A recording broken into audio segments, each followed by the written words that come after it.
17 June পর্যন্ত থাকার কথা ছিল, কিন্তু অনেকটা তড়িঘড়ি করে বেশ আগেই G7 সম্মেলন ছাড়লেন মার্কিন প্রেসিডেন্ট ডোনাল্ড ট্রাম্প। তিনি একা নন, সঙ্গে করে নিয়ে গেছেন পররাষ্ট্রমন্ত্রী মার্কো রুবিওকেও।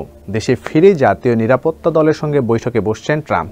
কী কারণে তিনি সম্মেলন ছেড়েছেন তা পরিষ্কার নয়, তবে ফ্রান্সের প্রেসিডেন্ট ইমানুয়েল মাখো সাংবাদিকদের বলেছেন, ট্রাম্প অন্যান্য নেতাদের জানিয়েছেন ইসরায়েল ও ইরানের মধ্যে আলোচনার সম্ভাবনা রয়েছে, সেজন্যই আগে ভাগে কানাডা ছেড়েছেন ট্রাম্প।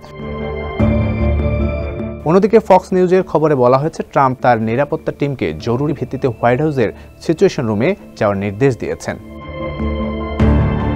অন্যদিকে মার্কিন প্রেসিডেন্ট ডোনাল্ড ট্রাম্প ইরানের পারমাণবিক সমৃদ্ধকরণ কেন্দ্র ফোরদোতে হামলার বিষয়ে চিন্তা করছেন বলে জানিয়েছে New York Times. New York টাইমসের প্রতিবেদনে বলা হয়েছে, ওই স্থাপনায় হামলা চালাতে হলে যুক্তরাষ্ট্রের সবচেয়ে বড় বাংকার বাস্টার বোমা ম্যাসিভ অর্ডিন্যান্স পেনিট্রেটর ব্যবহার করতে হবে। এ বোমা কেবল B-2 বোমারু বিমান থেকেই নিক্ষেপ করা সম্ভব। তিনি যদি এই সিদ্ধান্তে নিয়ে অগ্রসর হন, তবে যুক্তরাষ্ট্র সরাসরি মধ্যপ্রাচ্যের নতুন এক সংঘাতে জড়িয়ে পড়বে, ইরানের বিরুদ্ধে।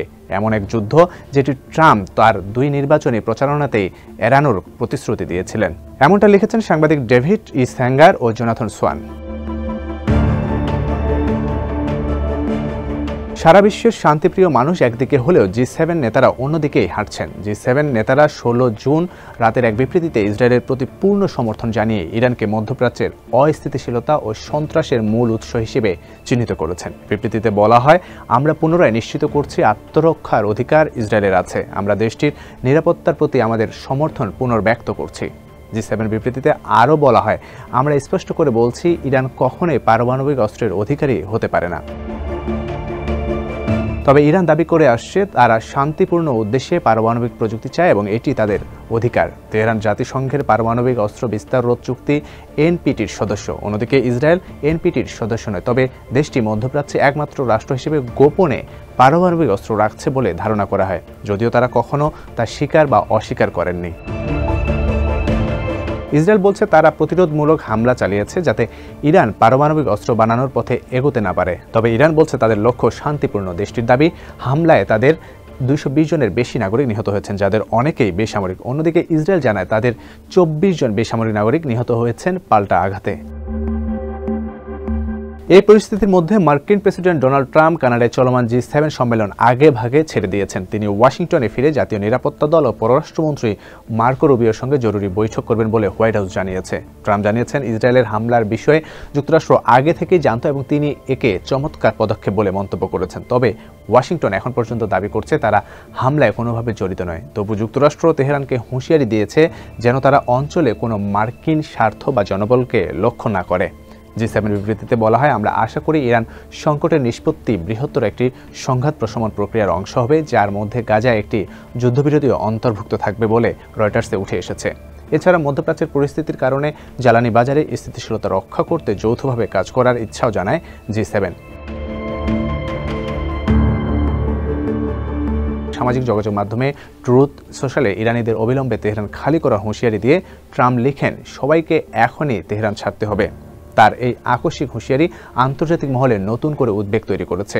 ওই পোস্টে ট্রাম্প বলেন, আমার প্রস্তাবিত চুক্তি ইরান মেনে নিলে আজকের প্রাণহানি এড়ানো যেত। এটা দুঃখজনক ও অনর্থক প্রাণহানি। পরিষ্কার করে বলছি, ইরান পারমাণবিক অস্ত্র অর্জন করতে পারে না, আমি বারবার এটা বলছি। G7 সম্মেলনের আয়োজক কানাডার প্রধানমন্ত্রী মার্ক কার্নির সঙ্গে এক যৌথ সংবাদ সম্মেলনে ট্রাম্প বলেছেন, 2014 সালে রাশিয়াকে গ্রুপ থেকে বের করে দেওয়ার সিদ্ধান্ত ছিল একটি বড় ভুল। তার মতে, পুতিন আমার সঙ্গে কথা বলেন, অন্যদের সঙ্গে নয়। আমি নিশ্চিত রাশিয়াকে বাদ না দিলে ইউক্রেনে যুদ্ধ হতো না। যদিও তিনি রাশিয়াকে পুনরায় অন্তর্ভুক্তির বিষয়ে সরাসরি পক্ষে কথা বলেননি, তবে তার বক্তব্য ইউক্রেন ইস্যুতে G7 এর ঐক্য নিয়ে প্রশ্ন উঠেছে। 2018 সালের কিউবেক সম্মেলনে যেমন হয়েছিল, এবারও এককভাবে যুক্তরাষ্ট্রের অনাপত্তি ছাড়া কোনো চূড়ান্ত ঘোষণা আসবে না বলে মনে করা হচ্ছে। কানাডা এবার এমন কোনো সমন্বিত ঘোষণার খসড়া প্রস্তুত না করার সিদ্ধান্ত নিয়েছে। মাইগ্রেশন, কৃত্রিম বুদ্ধিমত্তা এবং গুরুত্বপূর্ণ খনিজ সম্পদ ইস্যুতে একাধিক খসড়া প্রস্তাব করা হয়েছে, তবে একটিতেও যুক্তরাষ্ট্রের সম্মতি পাওয়া যায়নি বলে জানাচ্ছেন রয়টার্সের সংশ্লিষ্ট সূত্রগুলো।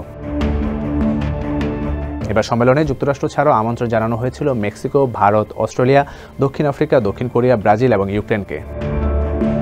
জি7 সম্মেলনের মূল লক্ষ্য ছিল ইউক্রেন যুদ্ধ ও মধ্যপ্রাচ্যের সংকট ঘিরে একটি অভিন্ন বার্তা দেয়া, কিন্তু প্রেসিডেন্ট ট্রাম্পের অবস্থান, বিশেষ করে রাশিয়া ও ইরান ইস্যুতে তার একক দৃষ্টিভঙ্গি সম্মেলনকে স্পষ্টভাবে বিভক্ত করেছে। আর সেই বিভাজনই বিশ্ব রাজনীতির ভবিষ্যৎ গতি প্রকৃতি নির্ধারণে বড় ভূমিকা রাখবে বলে মনে করছেন বিশ্লেষকরা।